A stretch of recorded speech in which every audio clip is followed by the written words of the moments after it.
मेरा नाम तहरीम तंजील है और मैं स्पीच लैंग्वेज पैथोलॉजिस्ट हूँ और आज हम लोग बात करेंगे वॉइस डिसऑर्डर के ऊपर। वॉइस डिसऑर्डर क्या होता है और ये बेसिकली किस तरीके से इसमें थेरेपी प्लान देते हैं हम लोग और हम लोग क्या करते हैं एज अ स्पीच थेरेपिस्ट, हम लोग क्या करते हैं उनकी हेल्प। और देखिए वॉइस डिसऑर्डर जो होता है ना वो बेसिकली ऐसी कंडीशन होती है जिसमें आपकी पिच, आपकी क्वालिटी और आपकी जो आवाज़ की क्वालिटी, उसकी पिच, उसकी लाउडनेस, ये सब चीज़ें ख़राब हो जाती हैं, ऊपर नीचे होती हैं। अब स्पीच थेरेपिस्ट जो है ना उसके हिसाब से उसकी प्लान्स बनाते हैं और वॉइस डिसऑर्डर को डील करते हैं। अच्छा, सबसे पहले इसमें कौन सा आता है? इसमें सबसे पहले आता है पिच डिसऑर्डर। पिच डिसऑर्डर क्या होता है? उसमें वॉइस जो पिच होती है ना वो ख़राब हो जाती है। उसमें हम लोग कभी तो वो बहुत ज़्यादा हाई होती है, कभी उसकी पिच जो होती है बहुत ज़्यादा लो होती है। आपने बंदों को बात करते हुए देखा होगा, आप कहते होंगे इसकी आवाज़ कैसी है, इसकी तो आवाज़ की पिच ही ख़राब है, कभी ऊंची जाती है कभी नीचे जाती है। तो ये किस तरीके से इसकी आवाज़ की पिच है। थेरेपिस्ट में कोशिश करते हैं कि आपकी पिच को ना बेहतर कर सके। उसके बाद आता है क्वालिटी डिसऑर्डर। क्वालिटी डिसऑर्डर क्या होता है? देखिए वॉइस क्वालिटी ख़राब होती है, वॉइस से रिलेटेड जो उसकी क्वालिटी होती है ना, उसके साउंड्स होते हैं वो ख़राब होते हैं। इसमें क्या होता है, होर्स सी आवाज़ होती है और उसके साथ साथ उसकी जो आवाज़ होती है ना ग्रेस्पी होती है और उसके साउंड जो है ना बहुत भारी ब्रीथी आवाज़ होती है और उसको रफ आवाज़ होती है। उसकी पूरी क्वालिटी जो होती है ना आवाज़ की ख़राब होती है। तो हम लोग उसमें उसके काम करते हैं, उसकी वोकल कोर्ड्स को देखते हैं कि बेसिकली प्रॉब्लम क्या है।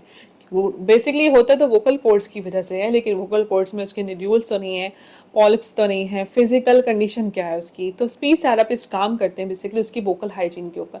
उसकी वोकल हाइजीन के ऊपर हम लोग पूरा पूरा इम्फोसाइज करते हैं। उसके बाद आता है लाउडनेस डिसऑर्डर। लाउडनेस डिसऑर्डर क्या होता है?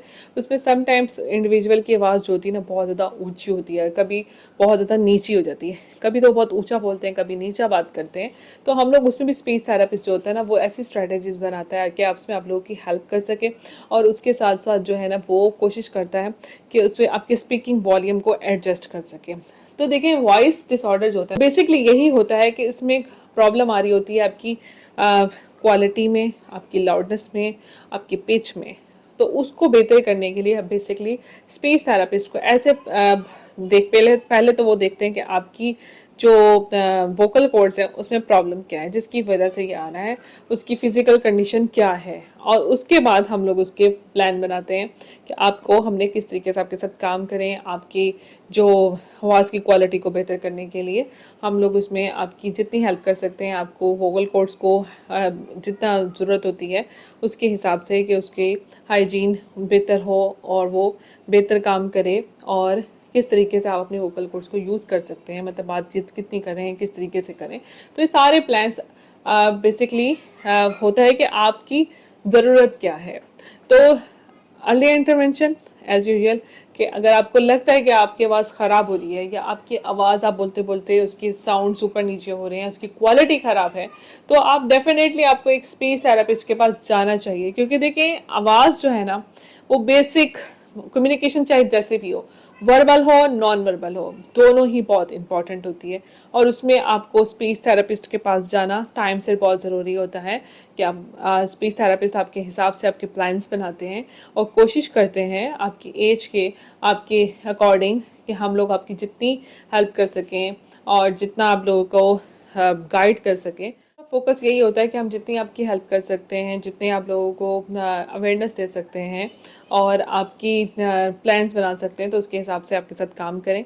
तो आप वॉइस क्वालिटी ये होती है। और अगर आपको कोई नज़र आए तो खुद लोग कहते हैं भाई इसकी आवाज़ देखिए कितनी ऊंची घोड़े की तरह आवाज़ है, इसकी आवाज़ देखिए कितनी भारी आवाज़ है, इसकी आवाज़ देखिए इसको तो आवाज़ डबल टोन हो जाती है, बात करते इसकी आवाज़ फट रही होती है, इसके गले से बोला नहीं जा रहा होता। तो बेसिकली इन सब कंडीशंस में आपको एक स्पीच थेरेपिस्ट के पास ज़रूर जाना चाहिए। और कोई और क्वेश्चन हो आपका तो आप मुझसे पूछ सकते हैं। अगर आप चाहते हैं कि इससे रिलेटेड मैं कोई वीडियो बनाऊं तो आप लोग मुझे ज़रूर बताएं। हमारी पूरी सीरीज चल रही है स्पीच थेरेपी के ऊपर कि स्पीच थेरेपिस्ट कैसे काम करते हैं और स्पीच थेरेपिस्ट जो हैं वो बेसिकली किसके लिए कौन सा प्लान बनाते हैं।